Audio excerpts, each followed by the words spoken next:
Oke, bismillahirrahmanirrahim. Assalamualaikum warahmatullahi wabarakatuh. Oke, selamat siang semuanya. Sebelumnya saya ucapkan terima kasih kepada dosen dan rekan-rekan yang telah menghadiri sesi presentasi kali ini. Kami dari kelompok Kota 208 dengan judul yaitu pengembangan aplikasi Berbasis Web untuk pemantauan wakaf dan aset jamiah di PC Persis Banjaran menggunakan Geographic Information System. Di sini saya tidak sendiri, di sini saya Ernest Nugraha dan juga ada rekan saya Syirah Indonesia dan juga Agista Diva. Oke, langsung aja untuk ke latar belakang. Untuk wakaf sendiri, wakaf itu adalah upaya untuk penyerahan suatu harta kepada umat untuk kemudian digunakan agar bisa digunakan untuk bisa dimanfaatkan untuk si umatnya sendiri. Salah satu yang menggunakan wakaf itu adalah organisasi yaitu PC Persis Banjaran. PC Persis Banjaran sendiri itu menggunakan aset wakaf berupa tanah dan juga bangunan yang digunakan untuk fasilitas seperti masjid, pesantren dan juga pemakaman. Pengelolaan aset ini ada beberapa tantangan, yaitu terkait pendataan fasilitas tanah wakaf dan juga akses informasi tentang status sertifikat tanah. Lalu ada juga bentuk tanah wakaf. Berdasarkan wawancara dengan mitra, mereka tuh bilang kalau sebelumnya itu sudah ada website terkait dengan profil PC Persis Banjaran. Namun di website tersebut hanya menampilkan data tanah wakaf yang terdiri dari lokasi tanah wakaf, nama wakif dan juga pimpinan jamaah.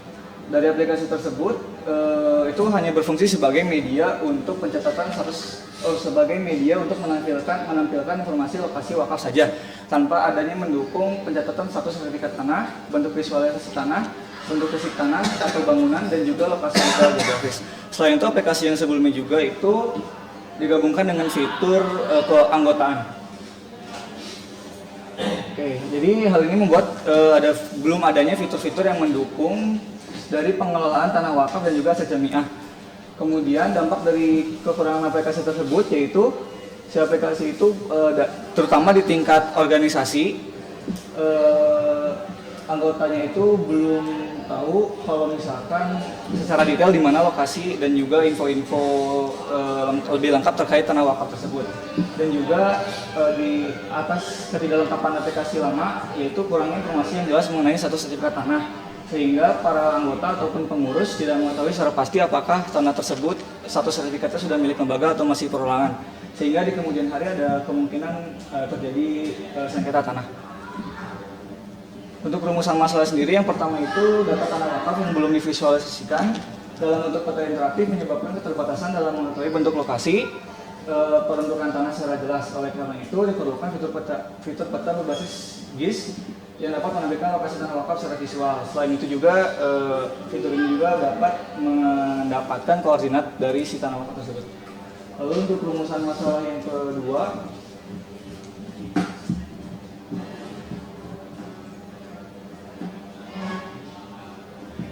proses sertifikat tanah wakaf yang sulit dipantau karena belum adanya fitur untuk melakukan pembaruan status pada proses sertifikat tanah wakaf tersebut. Kendalanya itu mengetahui status legalitas tanah yang terbaru. Hal ini menyulitkan dalam memantau perkembangan sertifikasi dan juga memperbarui informasi secara berkala. Oleh karena itu diperlukan fitur untuk memperbarui status sertifikat tanah agar pengguna dapat memantau progres sertifikat tanah dengan mudah. Untuk ruang lingkupnya sendiri, yang pertama itu aplikasi ini akan dikembangkan menggunakan teknologi berbasis web. Lalu aplikasi ini juga ada informasi tanah wakaf yang dikelola itu mencakup titik koordinat, lalu ada status sertifikat, peruntukan tanah dan bentuk fisik atau dari bangunan yang ada di tanah wakaf itu sendiri. Untuk multi role sendiri, kita itu menerapkan role multi role itu untuk membedakan hak akses fitur berdasarkan peran pengguna, yaitu ada 3, Bitgar Wakaf, pimpinan jamaah dan pimpinan cabang. Untuk pemetaannya sendiri kita menggunakan pendekatan digitasi, lalu untuk visualisasi peta interaksinya itu kita menggunakan informasi berbasis GIS meliputi visualisasi hasil pemetaan tanah, proses digitasi tanah wakaf dan juga memfilter data berdasarkan pimpinan jamaah, kemudian menampilkan informasi tambahan terkait tanah wakaf tersebut. Untuk batasannya sendiri, yang pertama itu aplikasi ini hanya akan menampilkan informasi wakaf milik organisasi PC Persis Banjaran. Kemudian aplikasi tidak memproses sertifikasi tanah wakaf, itu hanya disediakan fitur untuk memperbarui status sertifikasi, sehingga datanya juga hanya yang ada di PC Persis Banjaran dan tidak terintegrasi dengan pihak ketiga ataupun instansi pemerintah.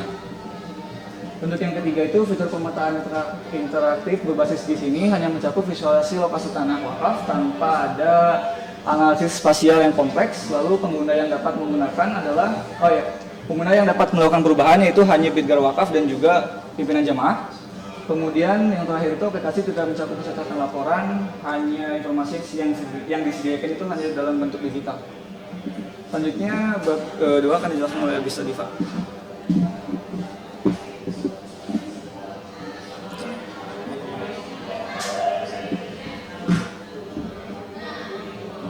Selanjutnya untuk tinjauan pustaka kami memilih 3 karya ilmiah sejenis. Yang pertama itu ada informasi geografis tentang anti wakaf sebagai pengelolaan aset wakaf pada kantor Kementerian Agama Kabupaten Kuantan Sini tahun 2021. Di mana karya ilmiah sejenis ini pendekatan yang menggunakan media yang merupakan sistem informasi yang dirancang untuk mengelola dan menganalisis data. Dan hal ini menjadi inspirasi untuk aplikasi yang kami bangun terutama dalam pengintegrasian data spasial dengan fitur ibu kota interaktif.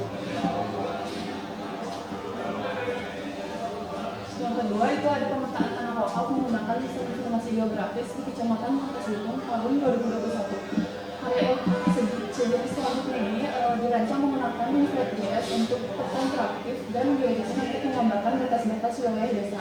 Juga untuk database menggunakan MySQL. Di penelitian ini menjadi referensi penting dalam pengembangan fitur peta interaktif menggunakan Flat.js pada aplikasi yang akan kami kembangkan.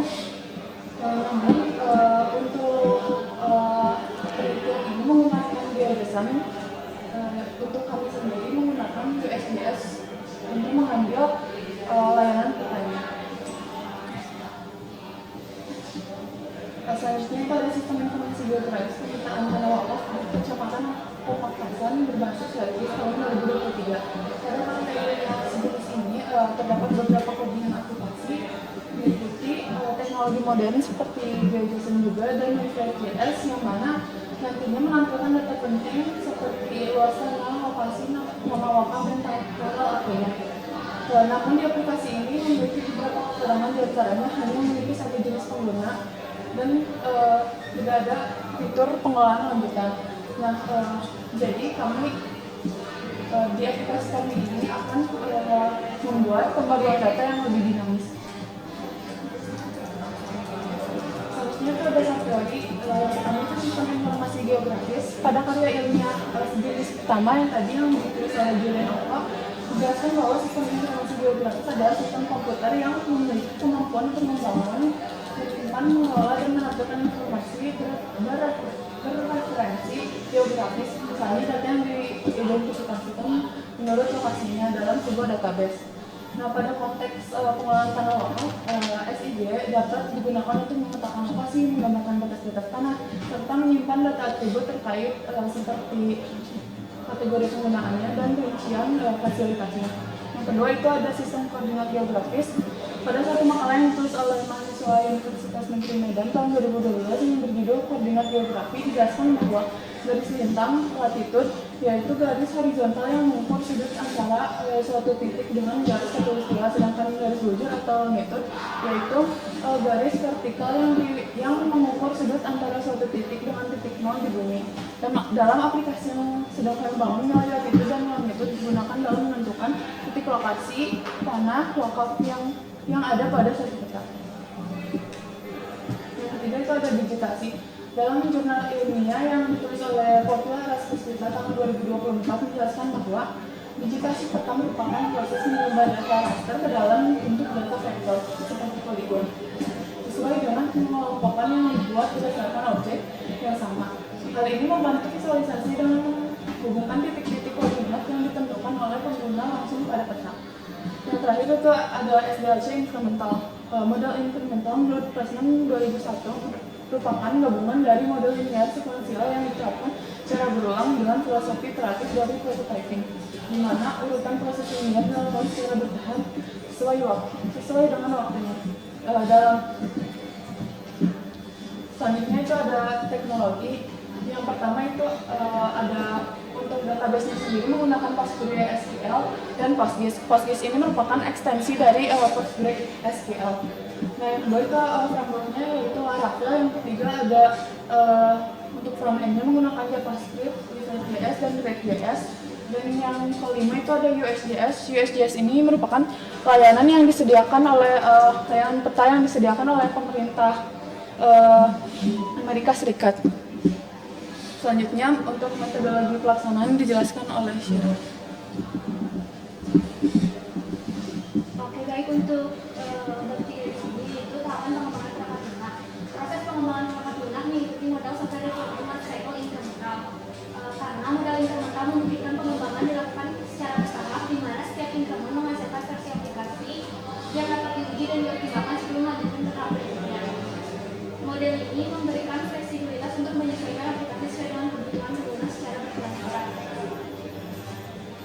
Kita menggunakan 3 increment. Yang pertama, increment 1 pada bagian analisisnya mengidentifikasi modul pemetaan yang dimana termasuk fitur autentikasi, menentukan peta dengan fitur tersebut, value pada peta, melakukan pemetaan lokasi di peta, dan autentikasi, dan filter karena lokal, dan juga menghasilkan aplikasi requirement analisis.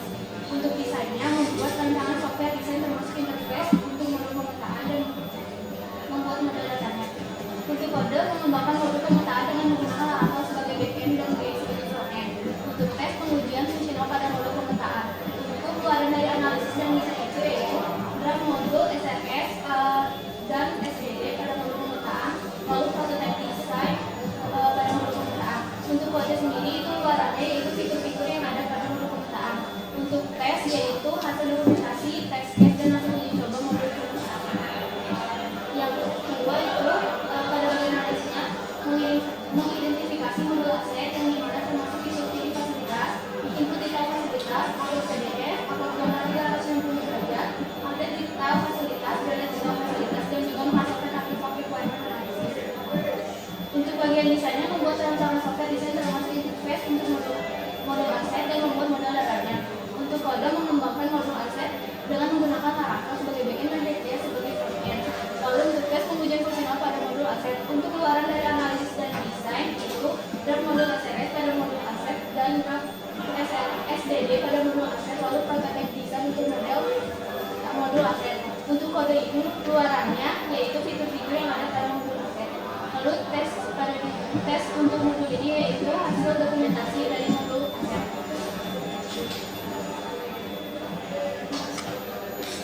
Untuk increment 3, bagian analisisnya itu mengidentifikasi modul sertifikat yang dimana termasuk fitur data, tanda wakaf, update data tanah, tanda wakaf, log untuk mencatat perubahan update status, update status sertifikasi, delete data tanda wakaf, dan juga menghasilkan artefak requirement analisis. Untuk desainnya membuat rancangan software desain termasuk interface untuk modul sertifikat dan membuat modul datanya. Untuk kodenya mengembangkan modul sertifikat dengan menggunakan Laravel sebagai backend dan React.js sebagai frontend. Tesnya itu pengujian fungsional pada modul sertifikat. Keluarannya yaitu untuk analisis dan desain pada modul SRS, SDD, prototype design untuk modul sertifikat, lalu untuk kode, fitur-fitur yang ada pada modul sertifikat, lalu tes hasil dokumentasi dan hasil uji pada modul sertifikat. Oke, mungkin segitu saja yang dapat kita jelaskan. Selanjutnya, barangkali dari dosen ada sesi tanya jawab. Ya, oke. Yang pertama ingin lihat judul atau PPT halaman 1.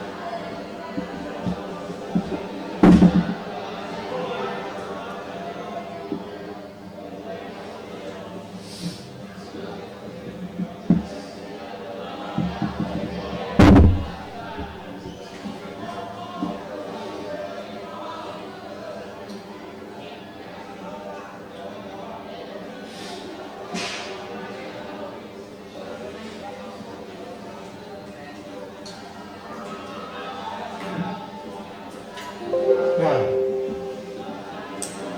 jadi di sini tuh ada yang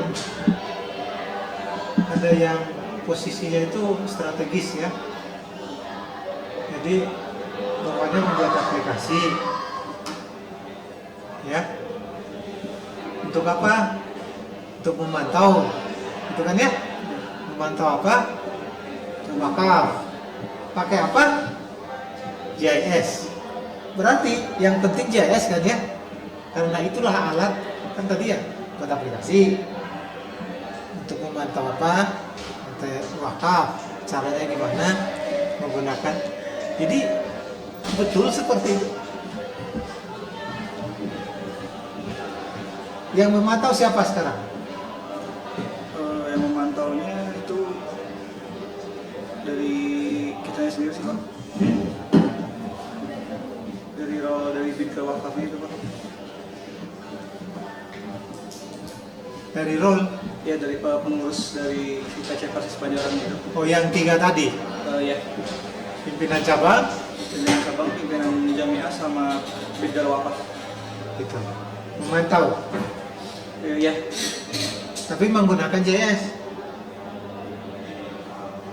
Kalau untuk menggunakan di sini sih untuk pemetaannya sih Pak. Hah? Untuk pemetaan itu pakai JIS. Ya. Jadi bukan untuk memantaunya kan bisnya. Oh iya. Ya, jadi kalian bikin apa ini topik atau judul nih? Judul sih Pak. Judul, Ya. bukan topik ya? Bukan Pak. Judul aja. Ya. Topik aja lah. Ini lebih menarik dari topik.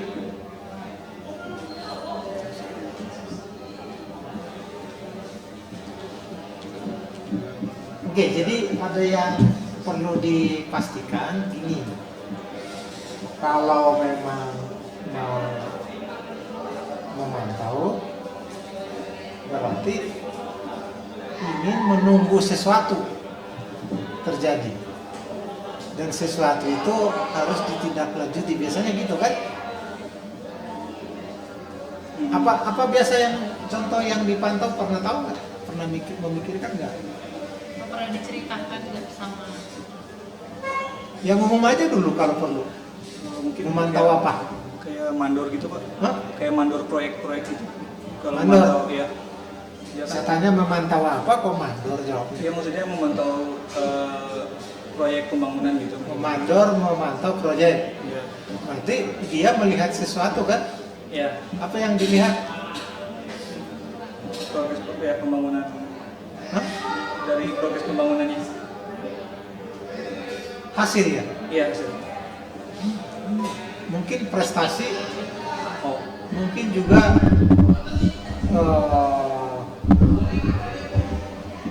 kriteria-kriteria tertentu ya.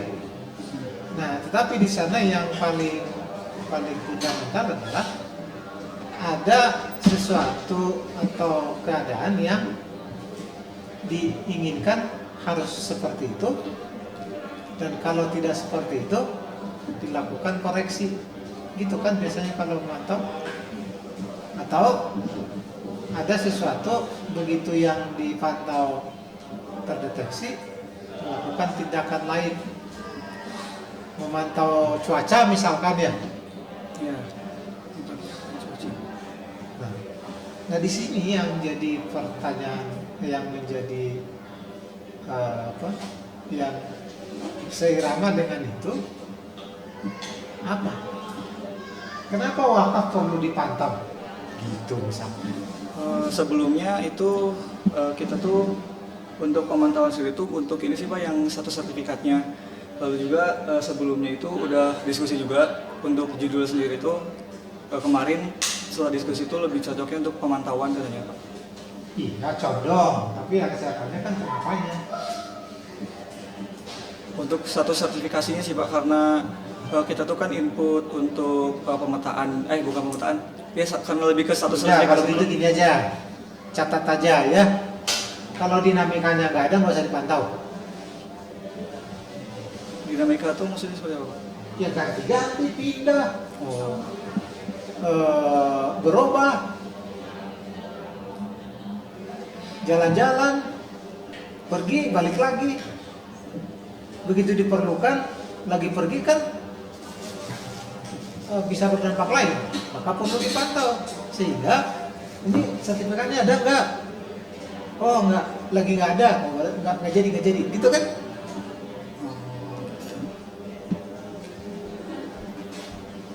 Gitu. Jadi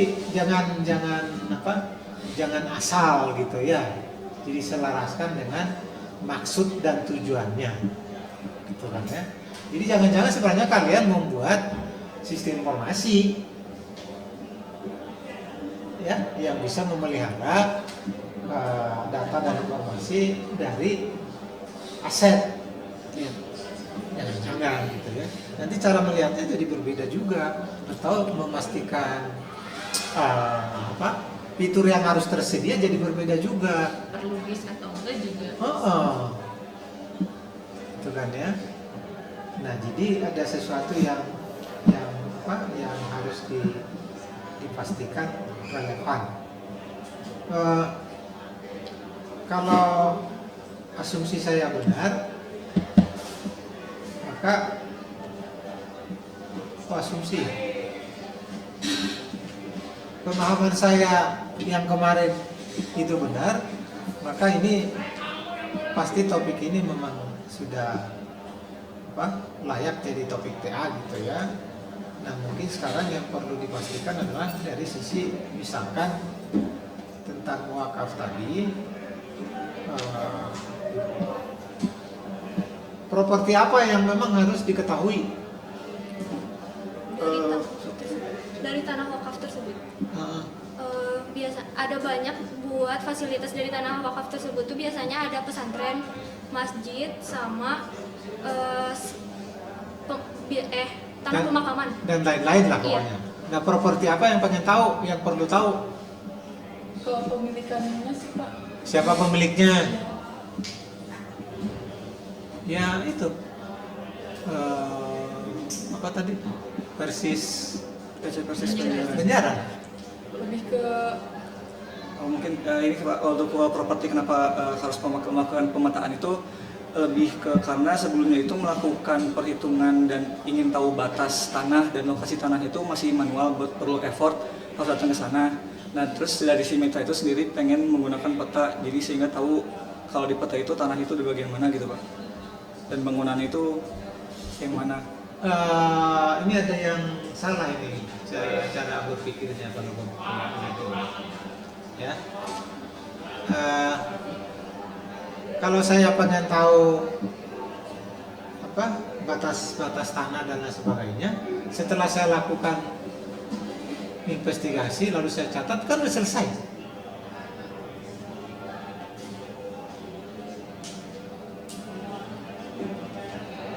Iya kan? Iya. Artinya itu bukan masalah aplikasi, itu masalah dokumentasi aja. Misalkan saya udah pegang sertifikatnya, ya sudah beres, nggak perlu bikin aplikasi. Nah, itu makanya saya pengen tahu tadi apa yang perlu tahu dari properti atau apa saja properti dari aset tersebut atau wakaf tersebut, ya. Jadi kalau tidak ada di sana proses, tidak ada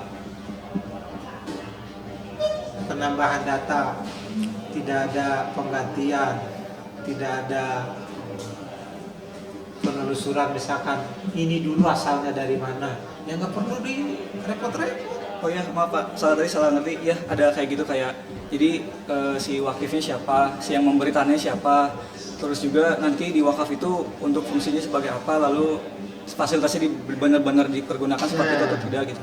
Ya, artinya harusnya itu yang harus diangkat. Makanya apa properti dari wakaf yang perlu diketahui dan bagaimana dinamikanya.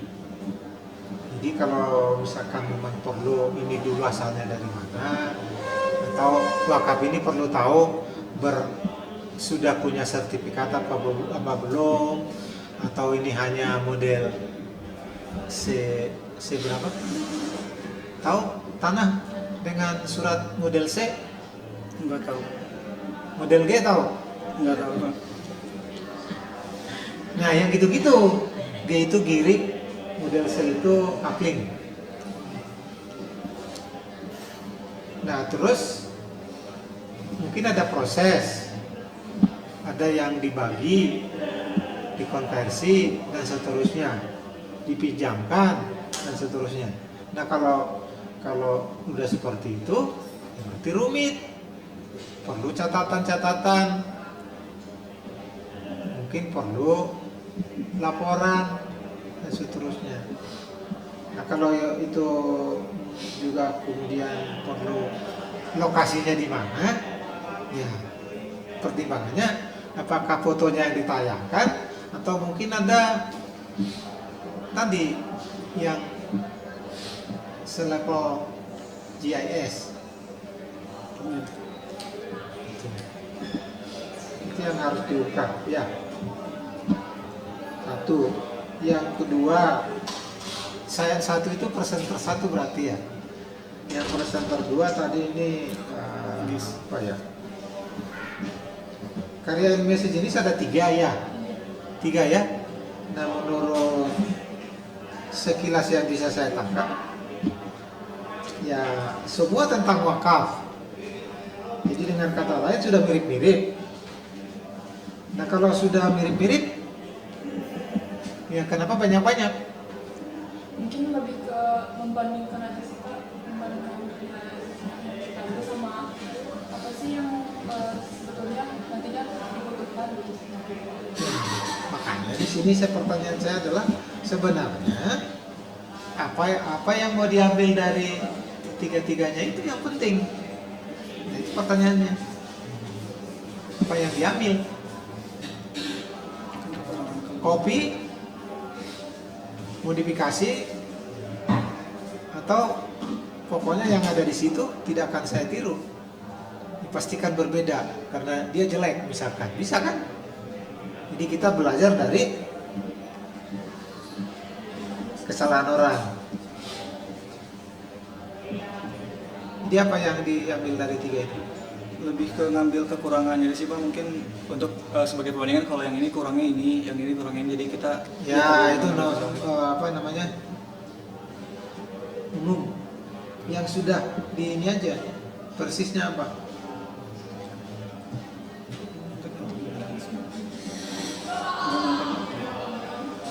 Sudah tahu apa belum tahu? Paling ini Kak buat teknologinya sih Pak. Teknologi kan ada tadi. Kamu tadi itu bicaranya 3, karya animasi jenis, teori, lalu teknologi. Yang saya tanya baru yang karya animasi jenis. Oh, maksudnya dari karya animasi yang sebelumnya itu menggunakan teknologi apa, sedangkan kita menggunakan teknologi apa karena lebih apa gitu sih Pak. Ya, kalau belum tahu, nah nanti kalau memang seperti itu karya ilmiahnya, yang perlu diangkat, yang perlu dipresentasikan adalah apa yang diambil dari karya ilmiah tersebut. Ya, agar nyambung pembicaraannya mungkin sekilas dijelaskan. Nah, untuk masalah seperti ini mereka menyelesaikan seperti ini, hasilnya ini tapi kurang pas sehingga ini kami ganti, ininya kami ambil. Misalkan begitu. Ya. Nah, teori ya tadi yang jelas teorinya nggak nangkap saya. Kamu mau ngomongin teori apa dari teori itu? Tadi teorinya apa sih? Sistem informasi geografis. Hah? Sistem informasi geografis. Memang sistem informasi geografis itu teori. Kalau dari yang kita cari di Google tuh GIS itu bisa jadi 2 Pak, ada dari teknologi dan juga metode. Bisa juga keduanya gitu kalau sepemahaman kita. Ya kenapa disebut teori kalau gitu? Karena kita melakukannya pakai GIS dan pendekatannya pakai digitasi Pak. Ya berarti baca lagi apa yang disebut teori ya. Salah.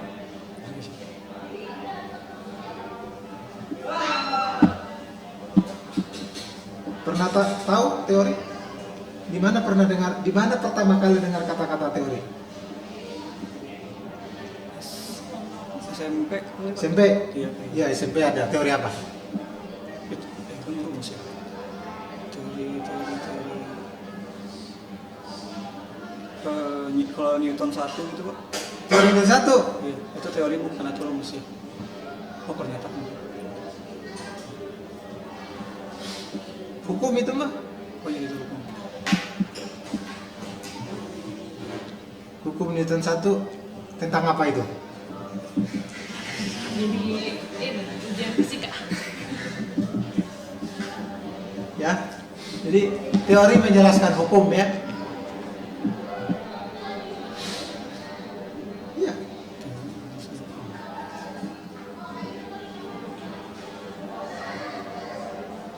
Jadi kalau nggak ada hukum yang dijelaskan pasti bukan teori.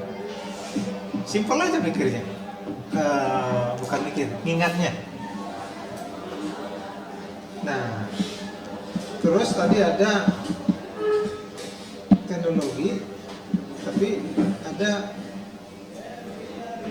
USGS. Ini gimana ceritanya ini? USGS itu jadi kayak layanan peta yang nantinya kita ambil tuh cuma beberapa wilayah aja gitu Pak. Sebenarnya bingung itu maksudnya ke teknologi atau yang besar ya. Ya, jangan-jangan ini referensi daftar pustaka nanti tempatnya. Iya kan? Jangan-jangan. Ya nanti dipelajari itu makanya TA. Ya. Oh, terus tadi ya ini yang ketiga sekarang yang ini increment mau ngapain sih? Coba sambil dipindahkan ke Dasar teori ya. increment. Kenapa enggak increment?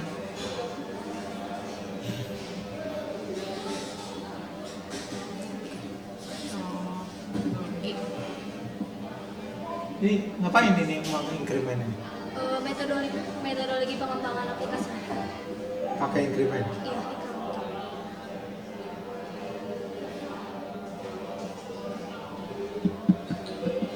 Dan tadi saya nggak nangkap apa-apa dijelaskan increment 1.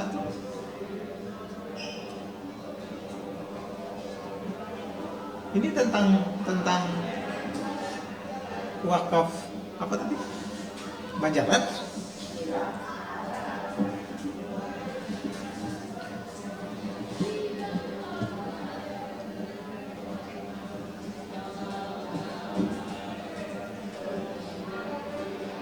Mau ngapain sih sebenarnya increment itu? Increment 1? Kalau increment 1 ini mau mengembangkan modul pemetaan. Modul pemetaan di situ tuh termasuk fitur-fitur pemetaan, fitur autentikasi, get latitude dan longitude dan lain-lainnya. Lebih ke pembuatan fitur sih, Pak. Membuat fitur ya? Iya. Semuanya? Iya. Sama analisis SRS-nya sama SDD-nya.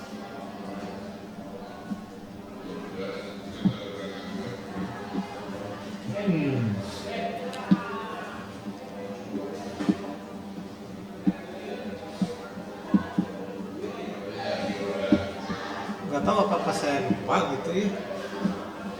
Increment itu satu increment itu apa? 2 dimensi kan? Ya, karena aku dua dimensi. Ada ke kanan, ada ke bawah. Kalau yang kita lihat dari buku Pressman tuh cuma ada ini aja Pak, analisis desain kode sama tes.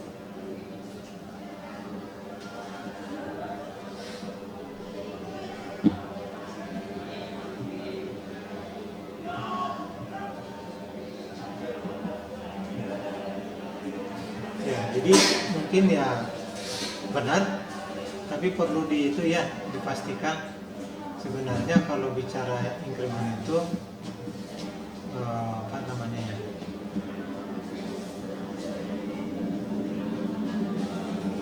Persisnya apa gitu?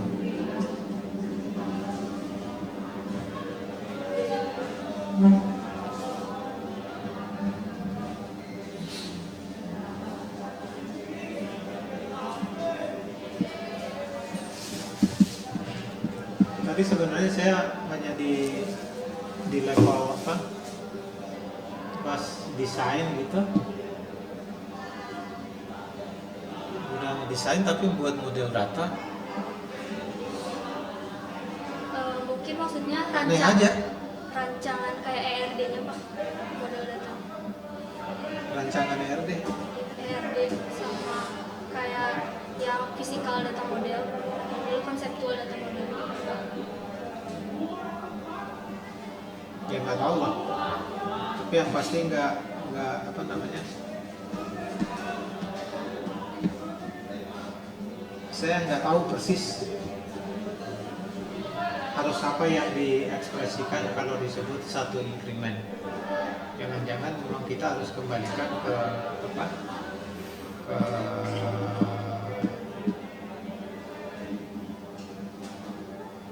definisi masalahnya itu cocok enggak?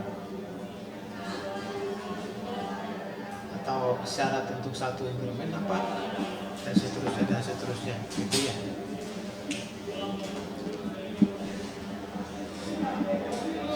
Terus 3 increment atau kemarin kan ada yang 2 ya? Iya Pak. Itu ininya apa? Hukumnya apa? Yang menyatakan 3 atau 2 apa? Itu tergantung sama proyeknya mungkin Pak. Mungkin. Bisa. Yang saya tanya kalian loh, kenapa buat 3? Kalau kita itu sebenarnya nyesuaiin juga sama seminarnya sama sidang. Terus mungkin kalau kebanyakan juga takutnya soalnya satu increment itu biasanya keluarannya itu ada semua dari mulai SRS, SDD, kode sama tes. Jadi kita cuma ada 3 aja increment. Ya. Ya nanti pastikan aja kalian tidak apa namanya, tidak asal buat, ada justifikasinya dan memenuhi dengan apa targetnya. Bukan ya udah takut banyak 3 aja padahal nggak nyambung, atau 3 aja padahal nggak cukup, dan seterusnya.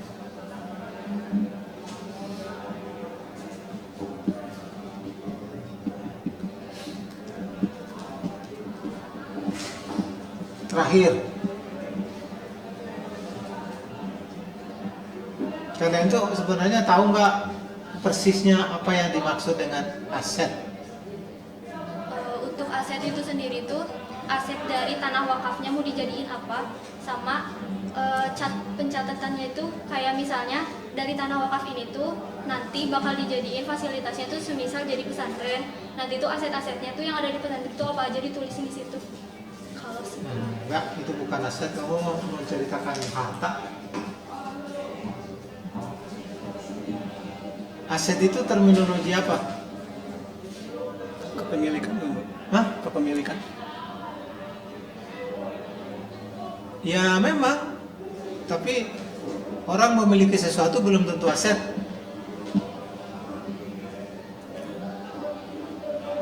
Aset itu jenis harta.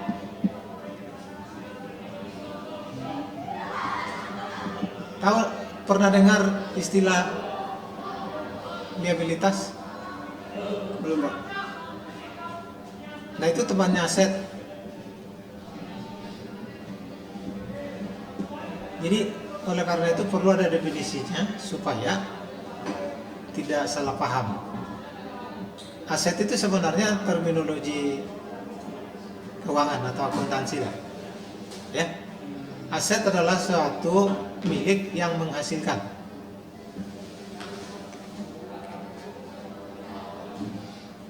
Ya, disebut aset. Barang yang menghasilkan bisa jadi aset. Barang yang tidak menghasilkan malah liabilitas. Rumah bisa aset, bisa liabilitas. Karena rumah itu memerlukan dana untuk pemeliharaan dan lain sebagainya, bayar pajak. Tapi kalau rumahnya tidak ditinggali tapi disewakan ke orang, menghasilkan uang kan, itu jadi aset. Ya. Nah, kenapa itu perlu dibedakan? Biar nyambung nanti dengan pajak. Beda pajaknya. Ya. Jadi yang hartanya banyak tapi semua liabilitas, itu bukan orang kaya. Pemelihara benda, ya kan? Itu makanya ada orang yang pindah dari daerah area bisnis ke area perumahan, karena pasti pajaknya lebih tinggi, padahal dia di sana tinggal. Harusnya kalau tinggal di situ ya harus menghasilkan uang, ya. Pernah lihat orang pindah dari jalan utama, tadinya rumahnya di pinggir jalan besar, waktu dulu jalannya belum ramai, ya. Itu aset, itu makna aset, ya. Jadi di sini pun mungkin sebenarnya asal bilang aset aja, sebenarnya bukan. Jadi lebih seperti apa? Harta.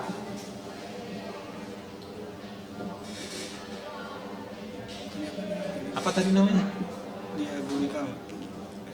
Ya itulah Banjaran itu, persis Banjaran, ya, harta yang dimiliki. Dan bisa jadi nanti ini bukan hanya tanah wakaf, seperti tadi ada apa? Ada sekolah, Pesantren, Pak. ada pesantren. Jadi pesantrennya juga harus dicatat, tapi dia berdiri di tanah mana juga dicatat juga, Iya. gitu kan ya. Nah, jadi agar itu kalian punya gambaran yang lebih utuh, maka harus bisa melihat secara makna dari sebutan-sebutan yang dipergunakan, ya. Jadi kalau tidak begitu nanti kalian udah mencatat tanahnya, lupa mencatat di atasnya ada apa. Udah mencatat gedungnya, lupa mencatat dia berdiri di tanahnya siapa. Tanahnya tanah bengkok. Tanah bengkok. Pernah dengar tanah bengkok? Enggak? Sengketa bukan? Hah? Sengketa atau bukan? Ya mungkin. Kalau tanah bengkok itu ya tanahnya bengkok kayak gini. Gitu aja, Bu. Nama tempat saya Pasar Bengkok. Siapa? Oh itu yang orang Pasar Bengkok, saya. Oke, ya. Saya nggak beda jauh sama Pak Joner sebetulnya. Bertanyakan ini sama sih.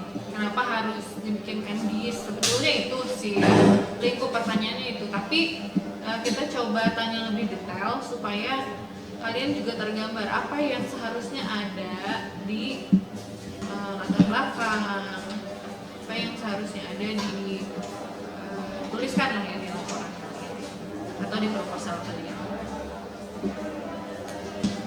Wakaf itu kan perseorangan ya. Iya, dari perseorangan. Betul. Posisinya PC Persis ini sebagai apa? Dari penerimanya sih, Pak. Dari sebagai penerima dari si wakafnya. Dari wakifnya itu perseorangan, terus diberikan kepada PC Persis Banjaran, karena kata mitra itu PC Persis Banjaran itu seluruh tanahnya itu milik organisasi. Oke, ya. Itu dulu harus jelas. Jadi point of view aplikasi ini untuk siapa? Untuk yang mewakafkan, untuk yang wakifnya, atau untuk PC Persisnya? PC Persis. PC Persis artinya penerima wakafnya, betul? Iya. Nah, contoh kasus dari pertanahan atau perbangunan itu biasanya apa sih? Ya, sengketa tadi tuh, Sengketa tanah, apalagi? salah ngukur mungkin. Salah ukur. Luas tanahnya Oke. atau kelebihan gitu. Lalu apa lagi? Apa lagi ya? Stop dulu. Kita belum ngomongin wakaf ya. Kita masih ngomongin tanah atau bangunan secara umum. Apa yang melegalkan kepemilikan tanah dan bangunan? Sertifikat, Sertifikat. Isinya apa ya? nama pemilik, Nama pemilik, terus luas, sana, terus tanggal disahkan atau tanggal, terus Lokasi. Ya alamat, lokasi, Kenapa? lokasi mungkin koordinat apa? Lokasi, terus koordinat. Ditulisnya dalam bentuk apa? Longitude, latitude tadi Kayaknya alamat sih, Bu. Alamat kayaknya alamat. alamat aja. Ya. Kalau nggak ada alamatnya? Atau contoh, kalau yang di sini, yang di komplek-komplek mah ada nama alamatnya. Kalau yang di kampung-kampung biasanya nggak ada. Misalnya kampung Bulak, RT sekian, RW sekian, udah. Lokasi persisnya, ya seluas RT itu. Penanda sertifikat. Kelihatan cuma luas tanahnya doang sih, Pak. Cuma nama pemilik dan luas tanah, Pak. Iya. Ada gambarnya loh. Oh itu Pak, saya tahu. Nah itu. Ada gambar, ada petanya. Betul. Jadi sebetulnya kalau yang saya tangkap sebetulnya PT Persis ini hanya ingin dalam tanda kutip mendata data yang ada di sertifikat menjadi data digital. Ya, apa saja isinya ya semua yang ada di sertifikat termasuk gambar-gambar itu. Makanya PC Persis yang paham atas kebutuhan itu pengennya pakai GIS. Dari mereka atau dari kalian GIS? Dari mereka, Pak. Yang dari mereka kan? Ya. Gitu. Nah, kita ini bertanya supaya kalian benar-benar tahu apa yang ada di pikiran PC Persis supaya kenapa harus bikin aplikasi yang seperti ini pakai GIS dan seterusnya. Gitu ya. Nah, balik lagi. Kenali dulu, bayangkan kalian sebagai seseorang yang punya banyak sekali tanah atau bangunan. Ya, problem-problem apa yang mungkin muncul? Paling sering tuh sengketa sebetulnya. Ya, rumah mertua saya hampir digusur gara-gara sengketa tanah. Bukan rumahnya, sorry, jalannya. Apa yang hampir digusur? SD negeri, kelurahan. Punya siapa itu? Punya pemerintah. Yang ngeluarin sertifikat tanah siapa? Pemerintah. Kok bisa kena sengketa sama orang? Problem. Jalannya jadi ditutup. Dibikinin jalan baru, gang doang.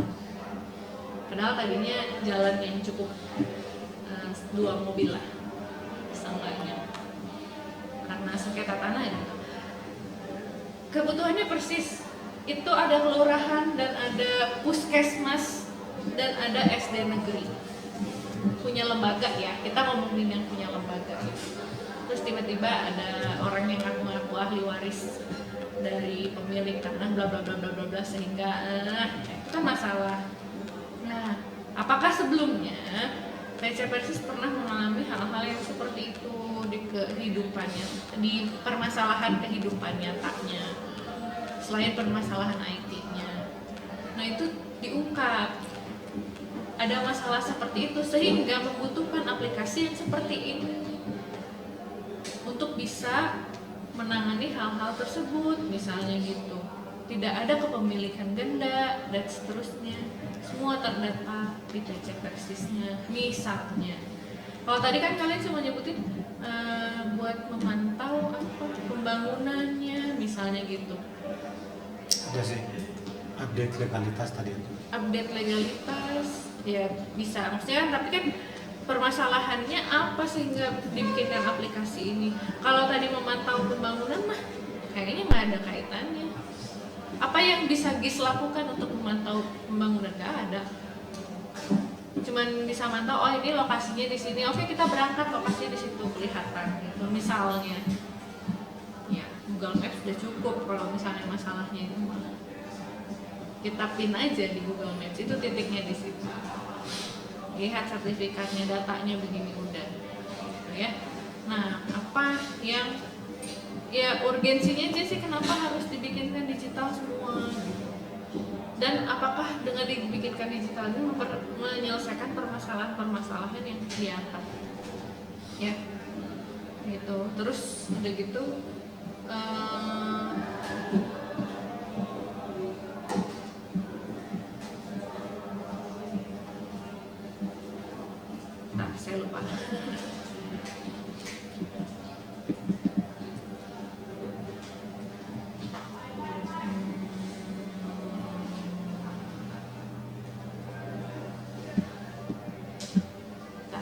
saya lupa, saya nggak catat soalnya. Oh iya, ini sekarang bentuk sertifikat tanah itu udah nggak kayak dulu yang kayak buku. Sekarang tuh udah mulai ke elektronik dan dicetaknya tuh kayak cuman sertifikat lembaran gitu doang. Ya sekarang tuh mulai pakai barcode. ya kayak barcode atau QR code ya, antara itulah ya. Nah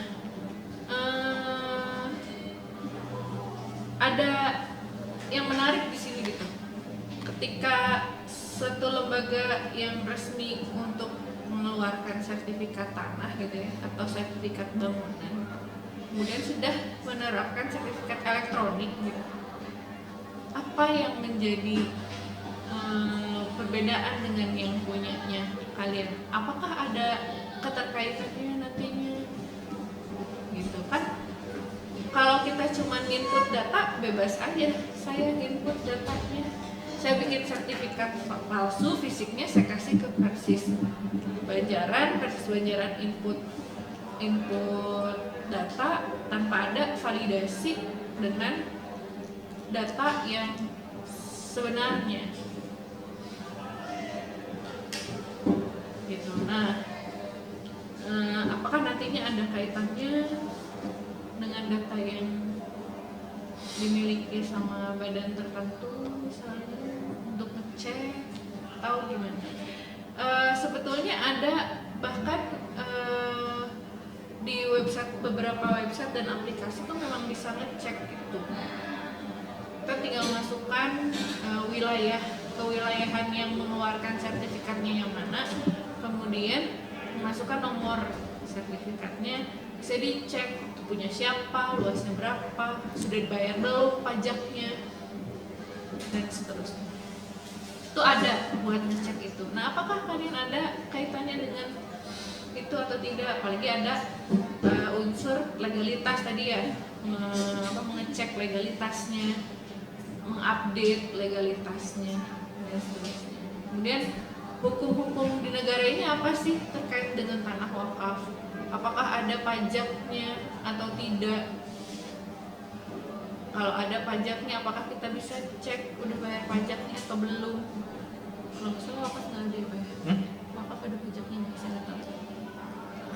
Semua ada pajaknya, 0 atau bukan? Oh iya, pajaknya 0 atau bukan?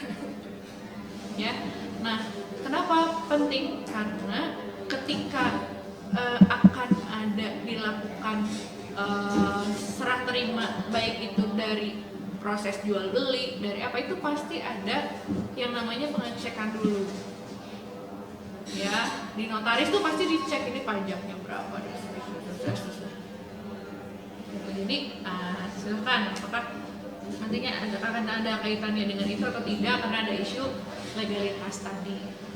Tergantung dari masalahnya apa, makanya ini saya mengarahkan ke situ karena ada masalah legalitas kan gitu. Contoh aja tadi, karena kita ngomongin secara umum tanah tuh ada sengketa dan lain-lain. Tapi sebenarnya apa sih di si PCPSC sendiri, apa sih problemnya gitu?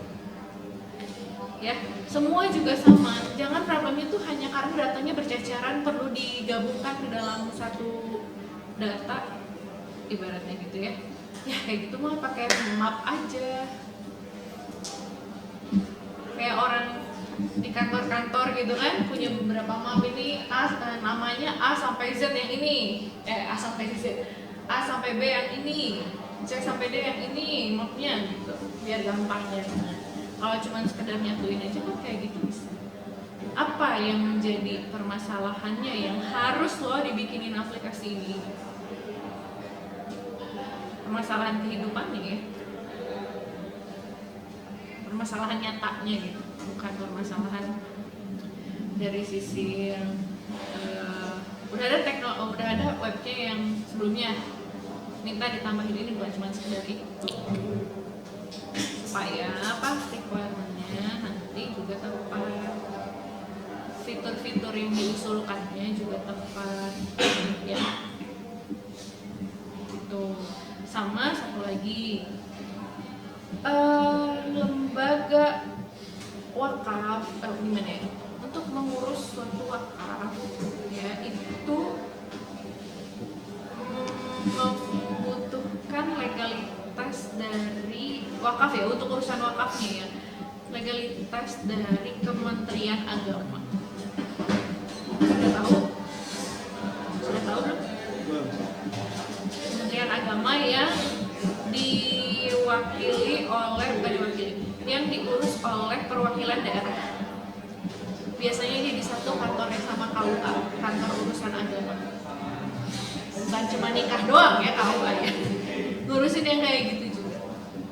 Dan itu prosesnya juga tidak mudah. Apakah kalian menghandle itu juga? Enggak sih, Bu. Enggak, hanya pendataan saja. Oke, udah clear. Jadi tadi saya juga sempat berpikir ini kenapa PC Persis perlu mendata wakafnya ya. Emang ini wakafnya siapa? Kok tiba-tiba muncul perorangan gitu? Apa PC Persis ini dalam tanda kutip mengeluarkan juga apa ya kayak semacam itu. Tapi kayaknya enggak ya. Itu hanya menerima datanya aja berarti ya. Data yang udah jadi sertifikat.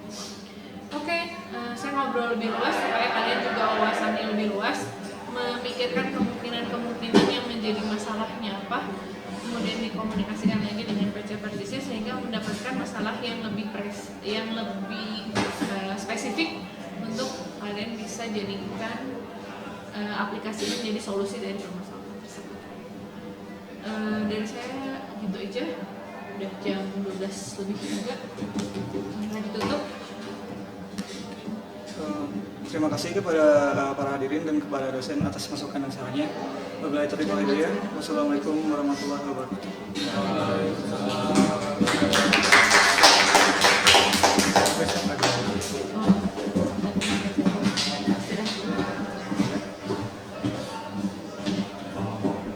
Di stop dulu.